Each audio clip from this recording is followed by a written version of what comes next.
Good morning. Welcome to the Station Arts Center. My name's Nicole Thiessen, and behind the camera is Josie Lachance, and we're both directors here at the Station Arts Center. Today we are super excited because we're going to do our first virtual art tour with this exhibit that we've had up for about a month, and some of you haven't been able to make it to the station, so this is your chance to enjoy a tour right from the comfort of your own home. So before I begin, I want to acknowledge that we're on Treaty 6 territory, the land of the Cree peoples and the traditional homeland of the Métis. This show is called The Darkened Sky, and it's been touring Saskatchewan through the organization of Saskatchewan Arts Council's Arts on the Move program. And it's a beautiful show because it really celebrates the diversity that we have in Saskatchewan, the diversity not only of the people that we have here, but of their art and art making techniques that they use. So this is a wonderful way to see all kinds of different interpretations of art on the prairies. This show is called The Darkened Sky, and we'll talk a little bit more about that theme in a bit.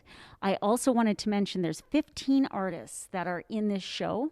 Half of them are men, half of them are women. Over half of them are First Nations and Métis artists. So if you'll walk with me, I'm going to start at this end of our gallery.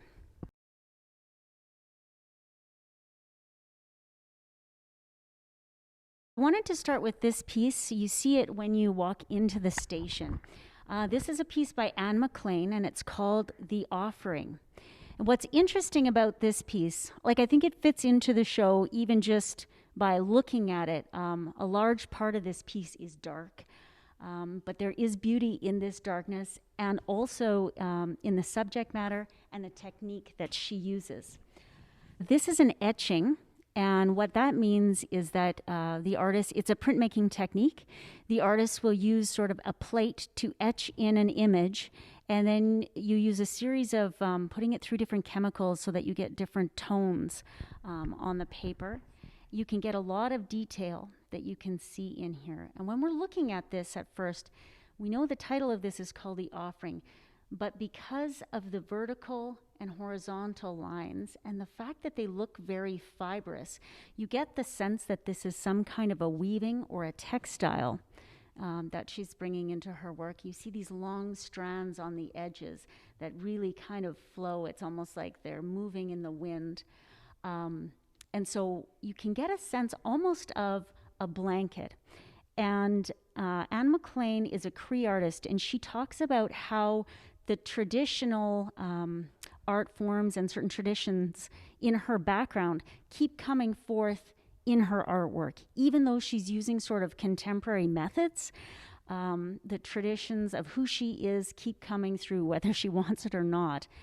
This is quite a beautiful piece. At first, when you look at it, you might think that it's dark subject matter, but if you think about the traditions of gift giving, and if it's called The Offering, it does seem like this is a blanket of some kind.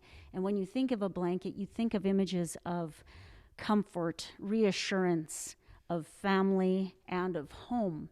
And so the more you look at this piece, the more fuller and richer sense of what's coming through her work comes out in it. It's quite a beautiful piece, high contrast of light and dark. And you get some dark blues in here as well. When we're talking about Anne's piece, I should just mention that she is a professionally trained artist, and when she's doing printmaking, she's able to access modern techniques and materials for her work. The next piece we're going to talk about comes from quite a different background and technique. We're just going to head over this way to look at the work of William McCarger. Now, the last piece we looked at was from a professional artist with art training. These pieces are what you would call folk art. They're wonderfully rich in their color, and they get right to the point. What he's painting is what it is, so it's very representational. This is in great contrast to the last piece we saw, mostly because of the rich color. And the way you can identify a piece and call it folk art is that, first of all, like I said, it's often representational. So it's often depicting exactly what the artist wants to show. Just straight up, there's railway tracks and a beautiful prairie sky. This one beside it here has a grain elevator, and there's this deep sort of twilight sky behind these pieces. And, you know, when we're thinking about the theme of the darkened sky, you can't help but think of the beauty of the prairies and twilight evenings, or just before a snowstorm in winter. You get these dark, beautiful, powerful skies in these pieces. Now, McCargar was not a trained artist. You can see with some of, like, he does have perspective in his pieces, the 1-point perspective in both of these, but you do see other elements that are a little bit more flattened. For example, this bright red part of the sky, it's just straight, it's flattened out, and it's kind of a bizarre element in here, but it's also what attracts you to this piece in the first place. Also, the perspective of some of the little people or buildings in the background are fairly flattened out. What's lovely about these pieces is how he's expressing his world and what he knows so powerfully in these pieces. And actually, McCargar was encouraged to keep painting by some members of the Regina Five. They saw a lot of potential in his work and the power that's behind it. So McCargars also have a settler background. And so when we talk about the diversity that this show has about Saskatchewan, it is also in the diversity in the backgrounds of the artists. And so this is a representation of a settler background and obviously where he worked and the land that he loved. Okay, so now I'm going to move across the gallery to an artist that is always in the station, which is so great to see, and this is Patrick Adams.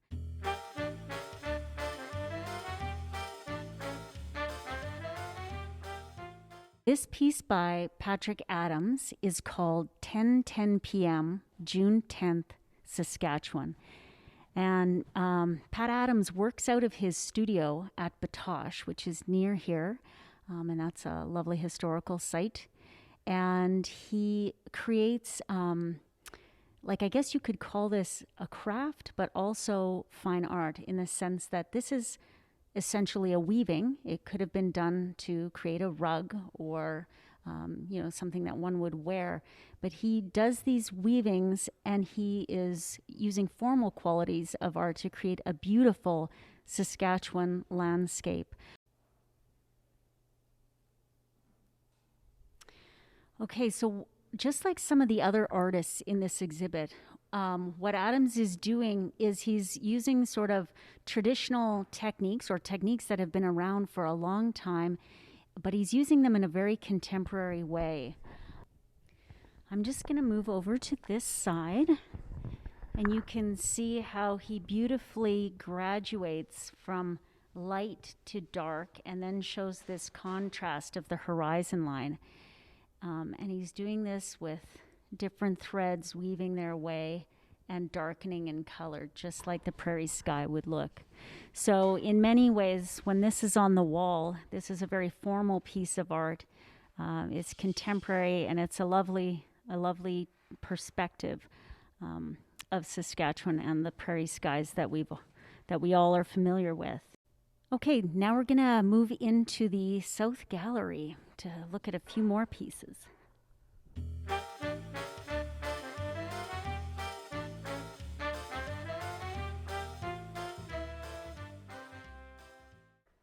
This is a lovely sort of segue into this gallery because I was talking about how Patrick Adams works at a studio in Batoche. And right here, we have a piece called Batoche by artist Molly Leonard. This is another great example of folk art.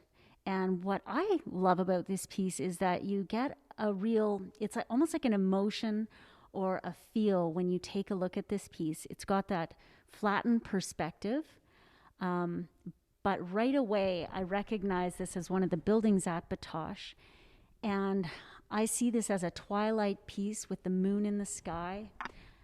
There's a graveyard on the left side, or what looks like a graveyard to me, some teepees in the background. So you're getting a sense of the cultural elements that were part of this person's life, what's important to them. The house itself looks very sturdy, and it's done with purpose and with confidence. And so when I look at this piece, it's night, and there is a bit of a dark history, of course, with the resistance that happened at Batoche. But at the same time, you get the sense of the people are still there. There is a permanence and a strength and a resilience. And you get that all from, I think, the boldness of this structure in the forefront of this piece. I'll just let you have a really close look at it. And I'm very attracted to a lot of folk art pieces for this reason. And it's very representational, like we were talking about before. You see what the artist is wanting you to see.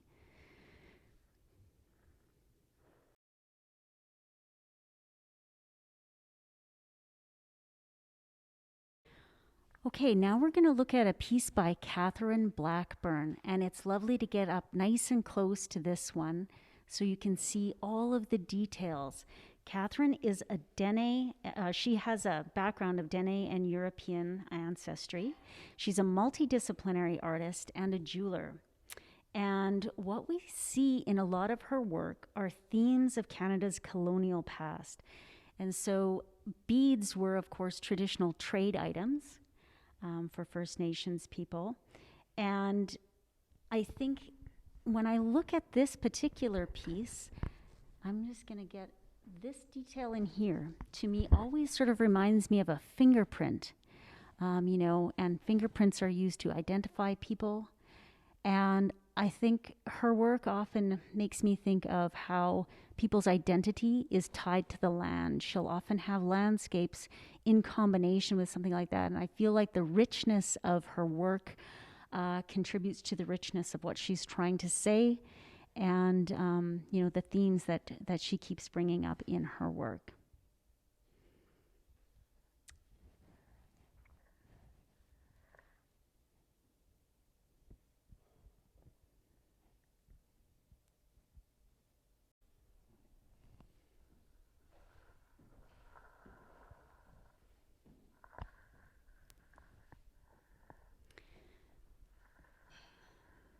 The next piece right here that we're looking at is a beaded belt. And I'll just let you have a nice close look at that. And I love talking about this one a bit because it says something so much bigger. This belt is actually from northern Saskatchewan, and it's probably from the mid-1960s. And the beading is done in an old pine house style. What's important about this is if you look at the title card, unlike a lot of the other title cards in this exhibit, we don't know who made this piece. And Indigenous art has traditionally, from the Western perspective, been seen as an artifact or a craft, or only authentic if it was pre-contact. And work was often collected and marked only with the community of origin, not crediting the individual artist. And Indigenous artists have worked very hard to be recognized in their own right and have their work accepted sort of as modern and compelling in the eyes of the Western art world and today in contemporary art. And so this piece is really important because it shows all of the artistry that has gone on, and we can't know who made this piece and more about it. And so it's important to keep that in mind as we move forward, and we see how far we still need to go. And we have a lot of First Nations, Métis, a variety of Indigenous artists that are now becoming known, and so it's important to see the work that they are doing and to acknowledge the importance that their work has and the power that it has in today's world. I'll just let you have a nice close look at this beautiful belt.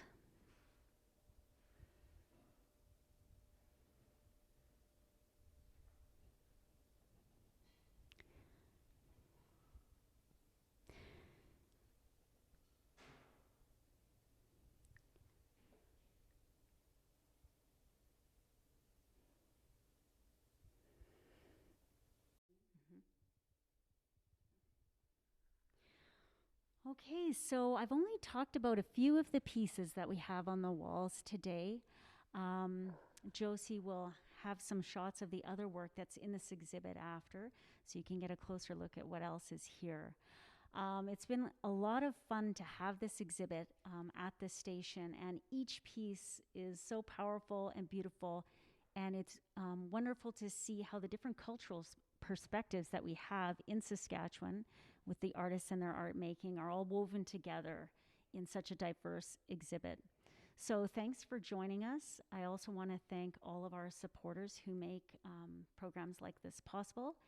And you can find out more about, oh, I know what it was. We wanted to know what you think about virtual art tours, or if you prefer to come in person and book a tour, that's always an option as well. But we want to know what you're comfortable with, or what you enjoy, or what you want to see more of.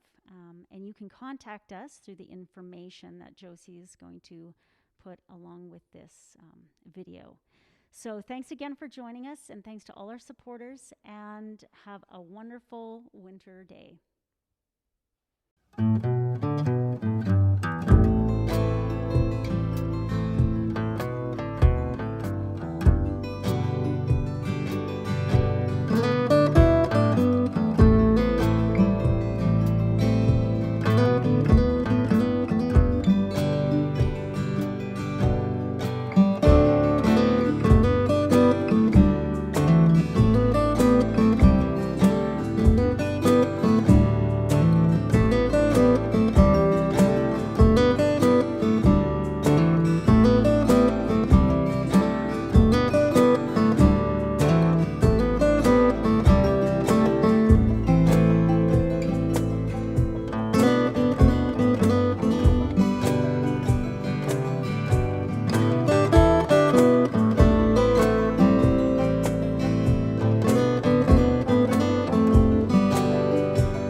you.